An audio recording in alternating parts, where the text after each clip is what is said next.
Video games aren't made to be one-offs. Every big publisher wants a 10-year live service brand that they can use as an excuse to print cash money. Sadly, the other games on this list weren't lucky enough to receive such a follow-up. They're all awesome, but no matter how much I keep my fingers, toes, and every other part of my body crossed, the gaming gods have made it so that we'll never see a sequel, and here's why. I'm Josh from WhatCulture.com, and these are 9 amazing video games that will never get sequels, and why. Number 9, Sleeping Dogs.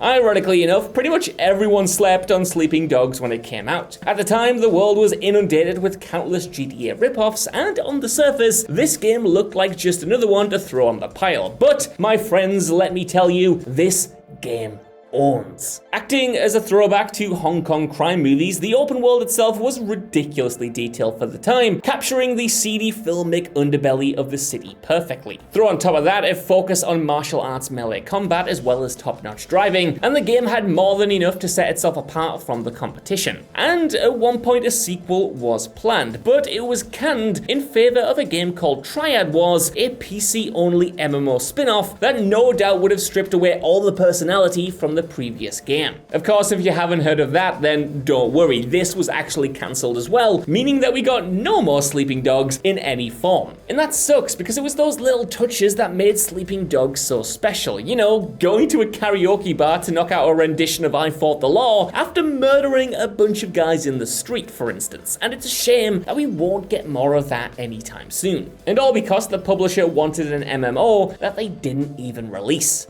Number 8, Bulletstorm.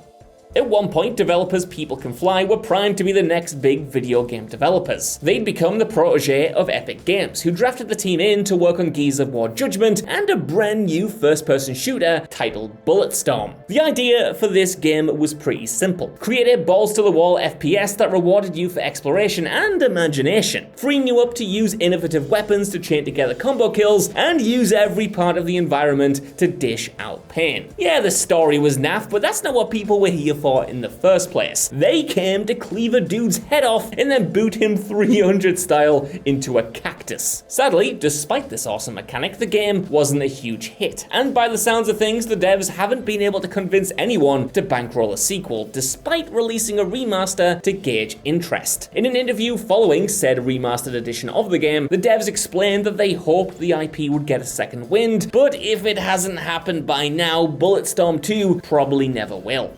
Number 7, Bully. Bully is one of those games that you could ask any random person on the street if they've played, and before they say, "Now get away from me, you scruffy creep," they'd say, "Of course I did, you scruffy creep." Rockstar's open-world prank simulator took their anarchic sandbox charm and meshed it with a playful school ground setting to great success. It sold well, it dominated the cultural discourse, so why the hell didn't it get a sequel when GTA got 1 million and even Red Dead Redemption got one? Well, the answer is it wasn't for lack of trying. According to multiple reports, Bully 2 has been in development a few times over the years, but has always hit roadblocks. Whether it's difficulty updating the game for a modern audience or Rockstar's focus on other properties, it has never materialized, and at this point likely never will. A recent Game Informer report claimed that about 10 hours of the sequel were actually completed at the start of the 2010s. But the game was eventually cancelled as developers had to help out on Max Payne 3 and Red Dead Redemption. Now, those games turned out awesome in my opinion, but they were at the expense of this sequel. Was the sacrifice worth it? Well, you tell me in the comments. Number 6, Cold Fear.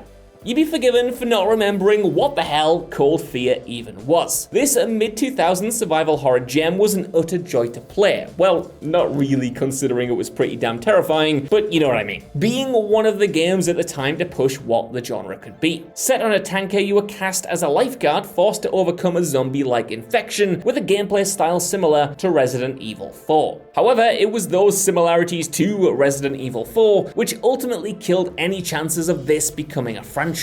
Even though the two were in development at the same time, Resi beat it to the punch, and as a result it was very easy to write Cold Fear off as just a clone. It didn't help that Capcom's franchise essentially executed every idea better as well. Players had a choice between the two, and just about everyone went with Resident Evil, and you can see why. As a result, Cold Fear sold a staggeringly shocking 70,000 copies in the US, and the only title I know that sold worse than that is 50 Cent like blood in the sand, and when you're being bundled in with that, you know something has gone terribly wrong. No game could come back from sales figures like that, and as a result, Cold Fear was dead in the water.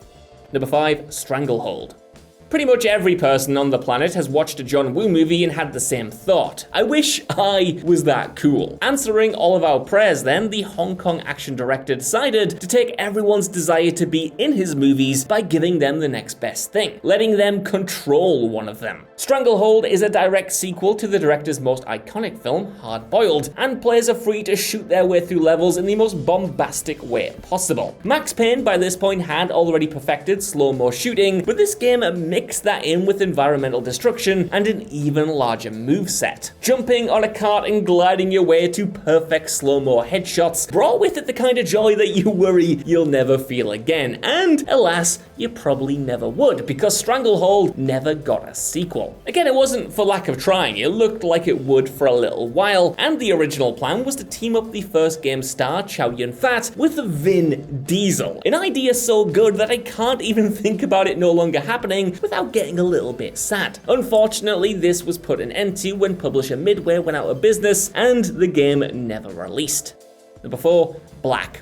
From one balls-to-the-wall action game to the next, Black still remains one of the most instantly gratifying first-person shooters you can play. It's not that the title had the most in-depth mechanics, the smartest AI, or the most inventive level design, but it did have one major strength. It cranked everything up to 11. The guns exploded like grenades, the grenades exploded like nukes, and the nukes, well, there weren't any nukes, but I imagine they'd have sounded like the world itself was blowing up. It was a pure, visceral joy, which is even more impressive considering this was a first attempt. As always, a sequel was in development at some point, beginning production before the original game even came out, which is when you know they're serious. However, as chronicled in a really good Reykjavik video, boring old disagreements between the devs and publisher EA allegedly led to lead designer Stuart Black, hence the title, leaving the project entirely and the sequel falling apart. However, a spiritual sequel, Body Count, did see the light of day, but sadly it just wasn't the same, and a proper sequel never materialized as a result. Number 3, Sunset Overdrive. Insomniac have made some pretty damn awesome games in their time, but sadly Sunset Overdrive never really received the audience it deserved. The Xbox One exclusive wasn't a system seller, but it was a solid, inventive open world game that blended the charm the studio is known for with tight combat and movement abilities. It was a difficult game to sell though, primarily because of its blend of styles that made it so good. In a way, it was kind of like Tony Hawk's Pro Skater if you had a lot of mad guns and were fighting zombies instead of pulling off McTwists, which sounds potentially like the worst thing ever, but I promise it wasn't. Still, though, that might partly be why the game ended up with soft sales. I mean, the grating, winking humor present in the trailers probably didn't help either, but I digress. And as a result, Insomniac didn't release a follow-up with Microsoft or work with them again. They still own the IP, and there was a brief glimmer of hope for a sequel when Sony bought the studio a few years ago. However, the new owners have made it pretty clear that Sunset Overdrive 2 isn't on the agenda, and that the focus will be on Spider-Man and Ratchet & Clank going forward. Insomniac simply has too many profitable properties in the works, and Sony isn't going to put them on hold to revive a franchise that debuted on the competition's hardware. Number 2, Vanquish.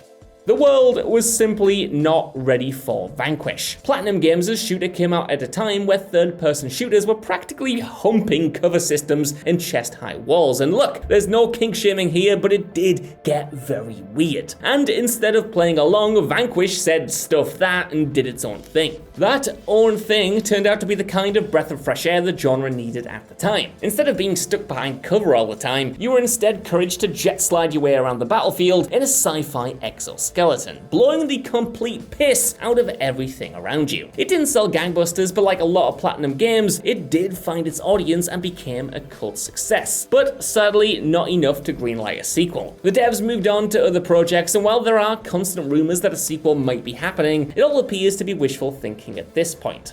Number 1, LA Noire. Love it or hate it, LA Noire at least tried to do something new. The game invented a whole new technology that enabled lifelike facial animations, a feature essential in a detective story where figuring out if someone is telling the truth or spinning a web of lies is vital to solving cases. Likewise, its recreation of LA was stunning to behold and live in, even if there wasn't all that much to actually do in it, while the mix of casework and combat kept things interesting. Not everything clicked perfectly, I will admit, but after a tumultuous development, the foundations had been set for follow-ups, even if they weren't directly set in the same world or followed the same set of characters. Sadly, after the release, developers Team Bondi and publisher Rockstar had a pretty major falling out, which led to a breakup and the latter company keeping the IP. Team Bondi planned to release a spiritual successor using the same foundations called Whore of the Orient, but eventually went out of business. Rockstar, on the other hand, haven't released anything outside of a remaster and a VR detective experience based on the original game. Hopefully, they will get around to making a sequel eventually, but considering how long it takes them to craft a new project these days, that won't be anytime soon, if sadly ever. So that's our list. I want to know what you guys think down in the comments below. Would you love to see these games get sequels? And are there any crushing disappointments I left off here? While you're down there as well, could you please give us a like, share, subscribe, and head over to WhatCulture.com for more lists and news like this every single day. Even if you don't though, I've been Josh. Thanks so much for watching, and I'll see you soon.